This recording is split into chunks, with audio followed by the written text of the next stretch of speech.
tutto un magna magna. Cucina all'italiana con Sammy Varin.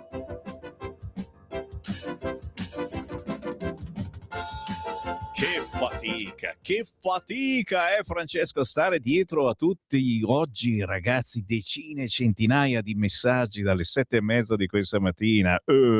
Mi fa piacere perché la nostra radio, il nostro mestiere di giornalista è questo, mettervi qualche punto interrogativo, qualche pruritino nell'orecchio per dirvi forse non è proprio come dicono tutti i giornali nei paginoni. La verità bisogna cercarla all'interno, ci sono delle buone notizie, sì, ma bisogna cercarle con attenzione e sono proprio le buone notizie, quelle gnam gnam, mangerecce, che tra poco vi leggerò, cari ascoltatori, del mercoledì alle ore 12, ma anche della domenica alle 12:30 andiamo in replica con È tutto un magna magna. Prima però mi scuso con tutti voi, ma ho decine e decine di messaggi, qualcuno ve lo devo pur leggere, anche perché rappresentano comunque quello che è successo in questi giorni e quello che viene messo su alcuni quotidiani. Ad esempio, Giacomo ci ha scritto: lasciamo perdere tutte le riforme costituzionali. Anche Roma Capitale sarebbe un'altra trappola. Avete sentito che stanno litigando gli amici del PD, dei 5 Stelle, di AVS, persino su Roma Capitale. Il governo agisca sui soldi, riducendo tasse e accise, unico tema sul quale Colle e magistratura non possono mettersi in opposizione. Vero anche questo. Poi l'ascoltatore che mi chiede di fare una calamita con scritto Mai Mulà, e non è male anche questa, la calamita, sai, quella che si mette sul cruscotto dell'automobile, ma c'è ancora qualcosa di metallico, perché si deve pure appiccicare. Al posto di scrivere va piano, pensa a me, col faccione di Sammy Varin, anche un bel Mai Mulà non è mica male, è interessante come gadget di Radio Libertà, of course. Beppe, ciao Sammy, quella che i giovani hanno portato il no a vincere mi sembra un po' una balla, anche per il referendum sul lavoro. Dicevano che i giovani avevano votato in massa, ma non sono stati decisivi. Non capisco il motivo di puntualizzare la cosa, forse serve per portare avanti la dottrina propale anarchica nei confronti della maggioranza? Interessante meditazione. La verità la vuoi, Beppe, che nessuno ci ha capito niente, sia di questo referendum e sia di come gli italiani sono andati a votarlo, come hanno fatto ad alzare quel culo, cosa li ha spinti e soprattutto anche la divisione geografica e l'età. Sono tutte cose, sì, dei testoni, e la verità sta che è un casino, è stato un casino. Nina, qualcuno ricordi alla Mannoia che i napoletani, 70% di no, non sono stati i primi a cacciare i nazisti, si sono limitati a sparare nella schiena ai tedeschi che già si stavano ritirando. Al sud la resistenza non c'è stata e comunque chi la resistenza l'ha fatta veramente cantava Fischia al vento e non bella ciao, mai sentita prima degli anni 60. Vedi, bisogna ascoltare anche i nostri vecchi. Buongiorno Sammy, la calamita non si può più staccare alla macchia, ora è tutta dalla macchina, ora è tutta plastica, appunto, non si può più attaccare alla macchina. Come facciamo? E se ci mettiamo la colla poi non si stacca più davvero. Come facciamo? È un problema, parlo con Marco Grimoldi, il nostro responsabile gadget. Ora che hanno distrutto la Terra, adesso stanno studiando di come distruggere altri pianeti, si chiede la Clara, perché vogliamo fare una base sulla Luna. Ci mandiamo chiaramente i clandestini, ma non ditelo in giro.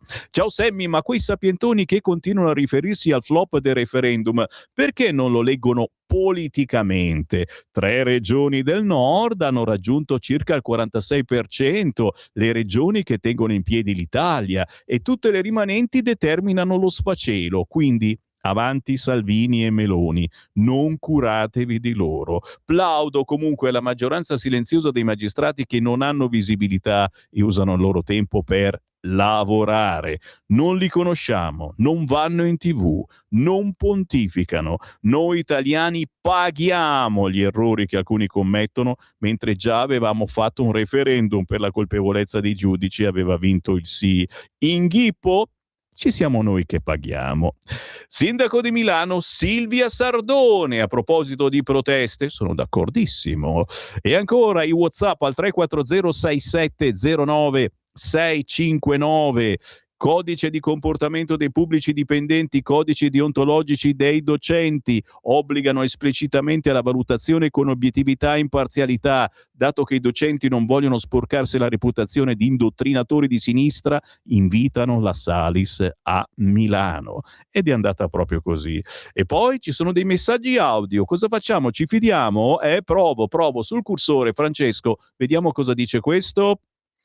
Io penso che non bisogna sottovalutare le motivazioni per le quali le persone hanno votato no, perché questo è dovuto alla falsa propaganda che è stata fatta dagli altri, che hanno detto che praticamente il governo, cioè neanche il Parlamento, ma il governo voleva mettere sotto i piedi la magistratura. E quindi questa è una cosa che chi ci ha creduto, e secondo me ci hanno creduto in molti, finirà per influenzare anche il voto delle politiche. Io ho visto poca gente del sì darsi da fare sul territorio, mentre loro avevano interessi loro personali da difendere. Qui li ho visti, hanno fatto un incontro a Verzuolo, poi al mercato di Verzuolo c'erano, poi c'erano al mercato Saluzzo, c'erano dappertutto, e dappertutto hanno venduto quella bugia lì, che è una bugia grave, è qualcosa di molto grave. Quanto ai giovani, sappiamo benissimo come i professori di sinistra influenzino i ragazzi. Vero, torneremo anche su questo argomento, grazie a questa ascoltatrice. Adriano, ma che candidato civico? Ci vuole uno che conosca bene la macchina comunale con tutti i suoi casini, penso a Lupi, Morelli, Moratti, ma ce ne sarebbero altri, e se proprio non riescono a mettersi d'accordo su un politico si può pensare a un Albertini, ma visto l'aria che tira sono già rassegnato a trovarmi il Maiorino. A proposito del sindaco di Milano, se sei a braccetto con una persona e vedi che ti sta tirando nel fosso, che fai? Ci vai dietro o gli lasci andare il braccio? Ecco, la Meloni non gli lascia il braccio e ci tira tutti nel fosso. Capite i nostri editorialisti da casa quanto sono potenti? Pina, vorrei fare una correzione. Il sì vince dove governa la Lega e perde nelle regioni dove vivono appoggiandosi dove ha vinto il sì. Sappiamo tutti che in quelle regioni nessuno fa niente in regola. Diciamo non proprio nessuno, ecco. Perché non prendiamo tutte le immagini dei giudici a Napoli e li mettiamo sotto inchiesta e licenziarli? Angelo da Parre. Carissime, troppo aspettative da un popolo di cialtroni. Tutto qui. Un saluto da Gianluca. Questi sono soltanto alcuni delle centinaia di messaggi, ma guarda, ce ne sono ancora tantissimi che non riusciamo a starci dietro. Grazie veramente a tutti coloro che ci scrivono, noi li leggiamo tutti e poi i più meritevoli finiscono negli articoli anche che trovate sul sito radiolibertà.net. Sapete bene che il nostro non è soltanto un qualcosa di radiofonico, ma è anche un qualcosa non di carta stampata, non abbiamo certamente i soldi, ma che trovate su internet, sul sito radiolibertà.net. Fateci un giro. Intanto dai, è tempo di mangiare, è tempo di mangiare, è tempo di feste, di sagre, gli appuntamenti da non scordare, quelli piccoli, non roba grossa, importante, eccetera. No, dove non trovate coda per arrivarci. Vai col video, mostra scambio e didattica piccoli animali. Da marzo a dicembre a Lusernetta, la terza domenica del mese, a Bagnolo Piemonte, l'ultima domenica del mese. Scommetto che non lo sapevate, siamo in provincia di Cuneo. Il prossimo appuntamento è per domenica 19 aprile dalle 7 alle 13 a Lusernetta, Piazzale Scuole, via Ponte Pietra 9, ma anche domenica 29 marzo dalle 7 alle 13 a Bagnolo Piemonte, via Fanti d'Italia e largo Berlinguer. Mostra scambio e didattica di piccoli animali organizzata dall'Associazione Allevatori Piccoli Animali.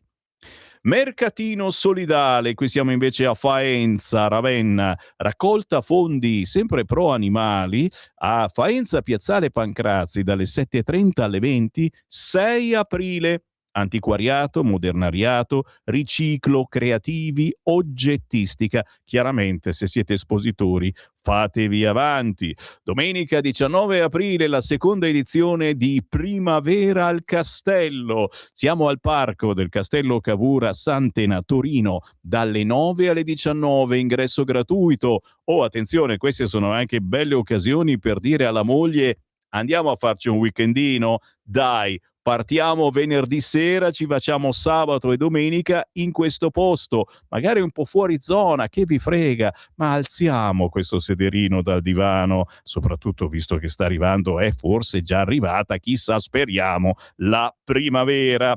Dal 28 marzo al 12 aprile la festa dei ciliegi in fiore. Qui siamo a Villanova sull'Arda, in provincia di Piacenza. Si comincia sabato 28 marzo e si prosegue fino a domenica 12 aprile. E c'è anche una passeggiata con gli esperti della Società Piacentina di Scienze Naturali, e ci sono chiaramente le possibilità di andare a fare un bel giro in bicicletta tutti insieme, e uno stupendo mercatino di primavera. La cosa più bella è forse la camminata libera tra i ciliegi in fiore e il picnic tra i ciliegi in fiore. Cercatela, Festa dei ciliegi in fiore, dal 28 marzo al 12 aprile a Villanova sull'Arda, in provincia di Piacenza. Domenica 19 aprile la Pasqua nelle Marche, i riti della Settimana Santa, le tradizioni di primavera. Si comincia alle 18 al Cineteatro Moderno di Montecosaro Scalo, Macerata, un appuntamento tra memoria e futuro che unisce la componente musicale alla parte più descrittiva del periodo religioso di Pasqua, arrivando fino all'inizio del ciclo di primavera. Gli appuntamenti li trovate a Montecosaro, scusate, Scalo, in provincia di Macerata. Avanti con le notizie, anche questo è un altro appuntamento particolarissimo, il mercatino del campeggiatore duro e puro. Io non lo so se faccio parte di questa categoria, come campeggiatore duro e puro non riesco a vedermi, però 1, 2, 3 maggio a Lago di Pietrafitta in provincia di Perugia hai quell'accessorio outdoor che può sempre servire, ma sono 3 raduni che resta in garage. È arrivato il momento di liberare spazio per nuovi giochi. Durante il raduno organizziamo il mercatino dell'usato tra privati, porti quello che non usi più, lo metti in vendita e magari torna a casa con un nuovo pezzo da aggiungere alla tua tenda da tetto. La tenda da tetto, ve lo ricordate? L'avete avuto, dai. Io ce l'avevo sulla Mi8, signori, e si apriva e siamo andati in giro per l'Europa. Sedie, tavoli, frigo, tendalini, accessori vari, tutto ciò che merita una seconda vita è il benvenuto. La compravendita viene esclusivamente tra privati. O una bella idea, meno polvere in garage, più storie sotto le stelle, mercatino del campeggiatore duro e puro, 1, 2, 3 maggio, Lago di Pietrafitta, provincia di Perugia, Umbria. Appuntamenti da non scordare, signori, in giro per l'Italia per passare un weekend fuori dalle scatole, magari con tanto vintage, a Pescia Antiqua. Qui siamo in provincia di Pistoia, in piazza Mazzini e nel centro storico. Domenica 22 marzo, antiquariato, artigianato, collezionismo, vintage. Stiamo allestendo una gran bella edizione della manifestazione con oltre 200 espositori. Se siete espositori e avete qualcosa da vendere, fatevi avanti. Pescia Antiqua, domenica 22 marzo a Pescia, in provincia di Pistoia. Siamo a Montecatini Terme, domenica 22 marzo, avventure e fantasie insieme ai bambini in piazza Celli, anche con la partecipazione della squadra agonistica Centro Carabinieri Cinofili, con prove di lavoro delle unità cinofile dei carabinieri. Carino, carino. Se siete in zona, domenica 22 marzo, dalle 15 a Montecatini Terme. La fiera Maggiolina. Siamo a Cittareale, in provincia di Rieti, Fiera Maggiolina, la seconda edizione di questa fiera con agroalimentare, hobbistica, antiquariato, piante, fiori e tanto altro. Si tiene domenica 24 maggio e si cercano espositori. Fatevi avanti, Fiera Maggiolina, domenica 24 maggio, siamo in provincia di Rieti.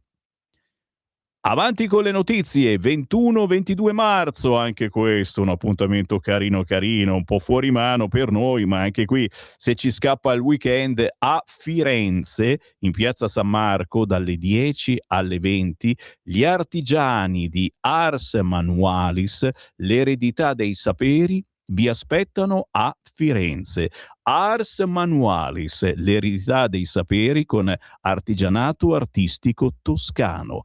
21-22 marzo, piazza San Marco, Firenze, dalle 10 alle 20. Sul lungomare di Nettuno, vai, provincia di Roma, il mercatino di Pasqua dal 3 al 6 aprile, essenze, creazioni all'uncinetto, piante, fiori, bigiotteria artigianale, libri e stampe, borse artigianali, calamite. Ho bisogno proprio di una calamita, arte e mestieri, storia dei nomi e ancora creme naturali, gadget e tanto altro. Se siete in zona o dovete passare da quella zona, dal 3 al 6 aprile, Nettuno, città metropolitana di Roma. Mostra dei bovini di razza chianina. Siamo al 21 e 22 di marzo a Fraticciola di Cortona. Qui siamo in provincia di Arezzo, presso il Museo della Civiltà Contadina. 71esimo mercato del vitellone da carne, con il concorso delle vitelle da carne pregiata, l'esposizione di animali da cortile, ma anche la fiera agroalimentare, la mostra mercato attrezzature agricole e prodotti del territorio. Mostra dei bovini di razza chianina, 21-22 marzo, Fraticciola di Cortona, siamo in provincia di Arezzo. Il mercato dei Sesti, e qui mi trovo impreparato. Dove siamo? Oh, provincia di Rieti. Sì, mercato dei Sesti. Cerchiamo espositori e artisti. Se sei un artigiano, hai uno stand storico o realizzi manufatti di natura rinascimentale, richiedi il modulo per partecipare al mercato dei Sesti. Palio del Velluto a Leonessa, in provincia di Rieti, 26-28 giugno.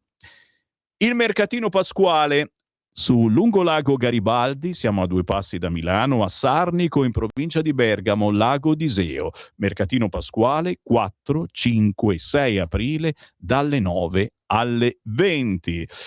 Chiudiamo con la festa del cioccolato, e perdonami, che cavolo, non si può non fare una festina anche al cioccolato, sacro cioccolato, è vero? Sì, Cittadella Edition, siamo a Città Alta, sempre in provincia di Bergamo. Amanti del cioccolato, segnatevi queste date, torna la festa di cioccolato di Bergamo, Cittadella Edition, nella splendida cornice di Piazza della Cittadella in Città Alta, da venerdì 27 a domenica 29 marzo, 3 giorni dedicati al gusto e all'artigianalità, con degustazioni irresistibili, i migliori maestri cioccolatieri da tutta Italia, un viaggio tra sapori unici e creazioni d'eccellenza per scoprire tutte le sfumature del vero cioccolato artigianale, un'esperienza imperdibile.